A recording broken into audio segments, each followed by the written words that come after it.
Hello everyone, good morning. आज हम अपना आइडेंटिफिकेशन ऑफ माइक्रो ऑर्गेनिज्म का पार्ट 4 स्टार्ट करने जा रहे हैं।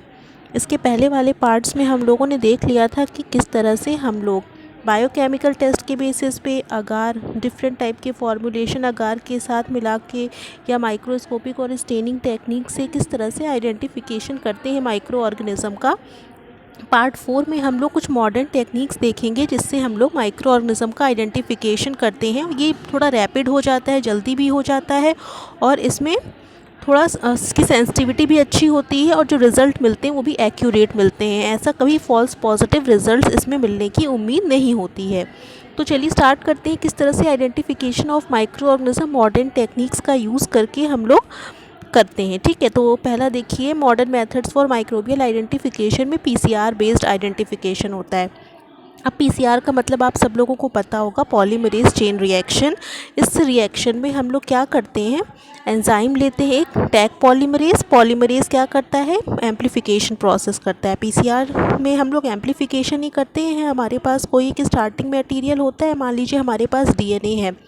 डीएनए में कई सारे सीक्वेंसेस होते हैं जीन के, ठीक है, कई सारे जीन के सीक्वेंसेस होंगे। उस डीएनए से किसी एक जीन को उठाने के लिए हम लोग उसके अगेंस्ट में प्राइमर डिज़ाइन करते हैं और उस प्राइमर को डिज़ाइन करने के बाद हम उस पर्टिकुलर जीन सेट को काफ़ी अमाउंट में एम्प्लीफाई कर सकते हैं।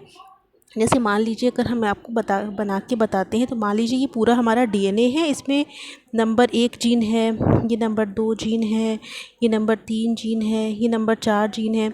हमको मान लीजिए दूसरे वाले जीन को एम्प्लीफाई करके बहुत ज़्यादा अमाउंट में बनाना है, तो हम लोग क्या करेंगे, इस दूसरे जीन में फॉरवर्ड और रिवर्स दो तरह के प्राइमर डिज़ाइन करेंगे। क्योंकि डीएनए डबल स्ट्रैंडेड होता है तो हमें फॉरवर्ड और रिवर्स दो तरह के प्राइमर्स बनाने होंगे। उसके बाद हम लोग प्राइमर बन जाने के बाद इसको एम्प्लीफाई करेंगे। पर्टिकुलर टेम्परेचर देते हैं, उसमें 3 अलग अलग टाइप के टेम्परेचर्स होते हैं, आप लोगों ने पढ़ा भी होगा ये इंटर में अपने। सबसे पहले हम लोग डीनेचर करते हैं डीएनए को, उसके बाद प्राइमर एनीलिंग करते हैं, उसके बाद चेन की एक्सटेंशन करते हैं। 3 अलग अलग स्टेप में ये प्रोसेस कंप्लीट होती है।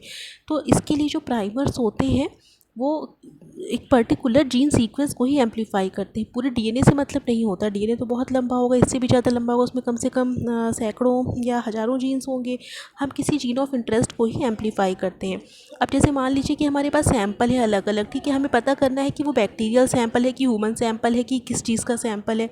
तो उसके लिए हमें जैसे करना होता है, एम्प्लीफिकेशन करना है, तो सबसे पहले हम प्रिलिमिनरी टेस्ट करते हैं। उसमें हम क्या करते हैं, 16S rRNA का जो जीन होता है, 16S rRNA के जीन को हम एम्प्लीफाई करते हैं। अगर एम्प्लीफिकेशन होता है, इससे पता चल जाता है कि वो प्रोकैरियोटिक स्पीशीज़ है। पहला तो ये कन्फर्मेशन हो गया।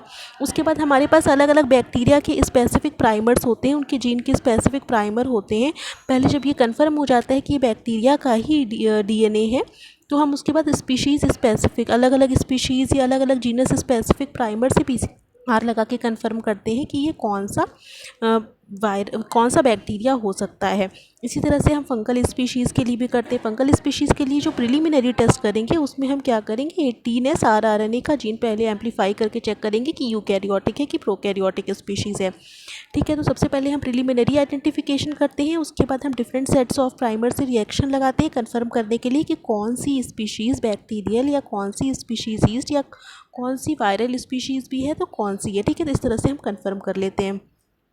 अब इसमें किया कैसे जाता है, मान लीजिए किसी पेशेंट को कोई प्रॉब्लम है, उसकी प्रॉब्लम के बेसिस पे कुछ जो सिम्टम्स उसके आते हैं, उसको किस चीज़ का इन्फेक्शन है, तो हमें थोड़ा सा आइडिया हो जाता है ना उसके सिम्टम्स के बेसिस पे कि कौन कौन से इन्फेक्शन हो सकते हैं। ऐसा नहीं कि जितने भी टाइप के माइक्रोऑर्गेनिज्म प्रेजेंट है सभी का हम उसमें टेस्ट लगाते हैं, ऐसा नहीं होता है। उसकी जो सिम्टम्स के बेसिस पे हमें सबसे पहले ये आइडेंटिफाई करना होता है कि कौन कौन से इन्फेक्शन, कौन कौन से बैक्टीरिया या वायरस का इन्फेक्शन उसको हो सकता है। कुछ ही होंगे इस तरह के जो सिम्टम्स देते होंगे, तो उन्हीं बैक्टीरिया को हम आइडेंटिफाई करते हैं, उन्हीं के प्राइमर्स के स्पेसिफिक पीसीआर लगा के हम आइडेंटिफाई करते हैं। ठीक है, प्लीज़ आप लोग ये बताइएगा कि आप लोग को ये मेथड समझ में आया है कि नहीं समझ में आएगा तो मैं दोबारा समझाऊंगी, क्योंकि समझना ही बहुत ज़रूरी है। दूसरा देखिए मेथड है माइक्रो एरे बेस्ड आइडेंटिफिकेशन।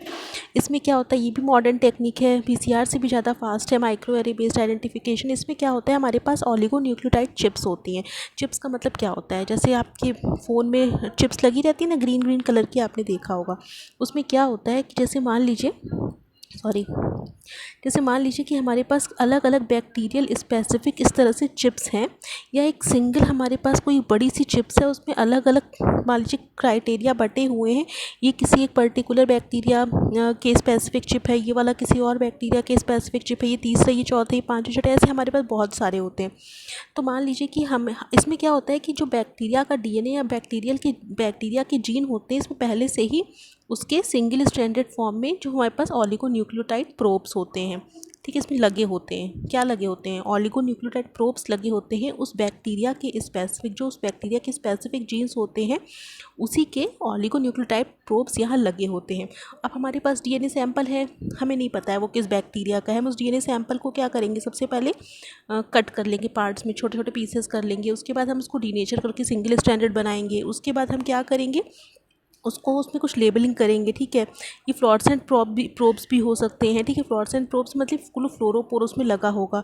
तो जब हमारा डीएनए इसके साथ हाइब्रिडाइज करेगा, जो डीएनए हमने तोड़ तोड़ के छोटा छोटा करके उसको सिंगल स्ट्रैंडेड बना दिया है, वो इसके साथ हाइब्रिडाइज करेगा तो फ्लोरेसेंस जनरेट होगा। जैसे जैसे ये इसके साथ अटैच होगा तो फ्लोरेसेंस जनरेट करेगा, क्योंकि खुद अटैच होगा तो फ्लोरेसेंस वाला जो प्रोब इसके साथ अटैच होगा उसको रिलीज़ करेगा, तो उसके बाद वो रिलीज़ होने के बाद वो चमकने लग जाएगा।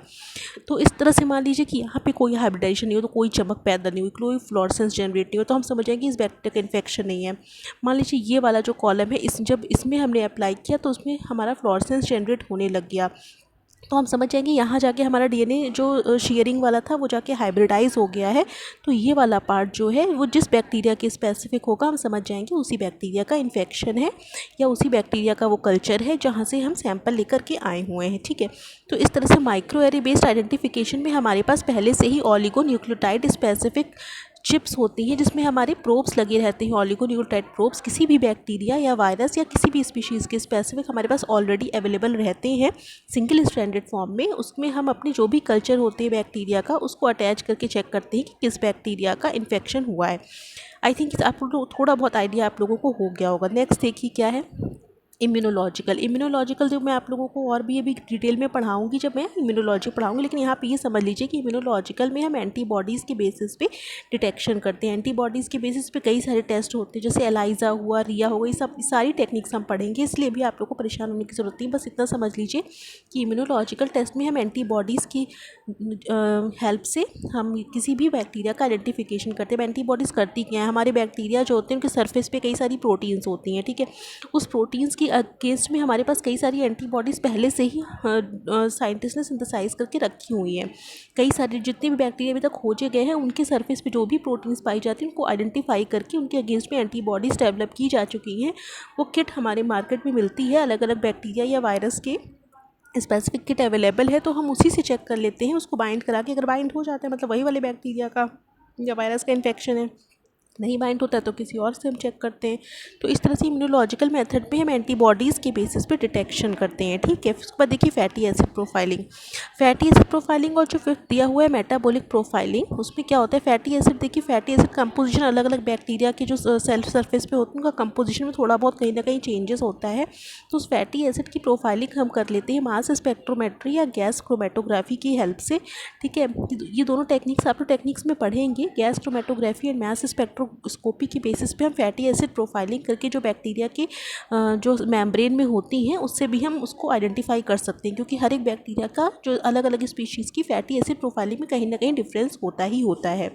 इस तरह से मेटाबॉलिक प्रोफाइलिंग कर लेते हैं। कुछ बैक्टीरिया ऐसे भी होते हैं जो पर्टिकुलर किसी मेटाबोलाइट, जैसे सेकेंडरी मेटाबोलाइट की सिंथेसिस करते हैं। सेकेंडरी मेटाबोलाइट क्या होते हैं, उसका बैक्टीरिया के लिए खुद के लिए यूज़ नहीं करते, बैक्टीरिया प्राइमरी मेटाबोलाइट का ही यूज़ करते हैं, लेकिन सेकेंडरी मेटाबोलाइट भी सिंथेसाइज करते हैं जो उनकी कहीं ना कहीं उनकी प्रोटेक्शन करते हैं, उनके मतलब मेटाबॉलिज्म में हेल्प नहीं करते, उनको प्रोटेक्शन करते हैं, उनको दूसरे बैक्टीरिया से बचाते हैं, ठीक है। इस तरह से कुछ कंपाउंड वो लोग सिक्रीट करते हैं जिनको हम लोग सेकेंडरी मेटाबोलाइट कहते हैं। तो ये सेकेंडरी मेटाबोलाइट के बेसिस पे भी हम उसकी भी profiling gas chromatography mass spectrometry से करते हैं, और उसके बाद उसके बेसिस पे भी हम पता लगा सकते हैं कि कौन सा बैक्टीरिया, मान लीजिए कोई एक बैक्टीरिया जो है वो पर्टिकुलर कोई एंटीबायोटिक सिक्रीट कर रहा है, या कोई और कंपाउंड सिक्रीट कर रहा है, या कोई पिगमेंट सिक्रीट कर रहा है, या कुछ भी सिक्रीट कर रहा है, सेकेंडरी मेटाबोलाइट में कुछ भी आ सकता है।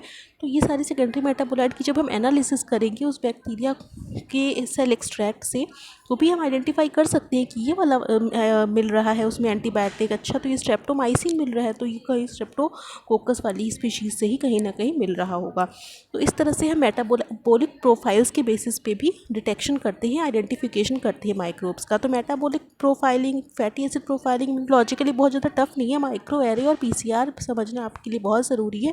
अगर ये सब नहीं समझ में आए तो आप मुझसे दोबारा पूछ सकते हैं, मैं दोबारा से आप लोगों को बता दूंगी। ठीक है, मैं थोड़ा सा डायग्राम बना के बता दूंगी जैसे कि आप लोगों को समझ में आ जाए। जिसको नहीं समझ में आए वो मुझसे पूछ सकता है। ठीक है, तो आज के लिए इतना ही रखते हैं। इसको देख के लिख लीजिएगा आप लोग। ठीक है, और अब आज ये आपका टॉपिक आइडेंटिफिकेशन ख़त्म हो गया है। इसके बाद हम कल नया टॉपिक शुरू करेंगे, कल्चर मेथड्स। ठीक है, तो आज के लिए इतना ही रखते हैं बच्चों।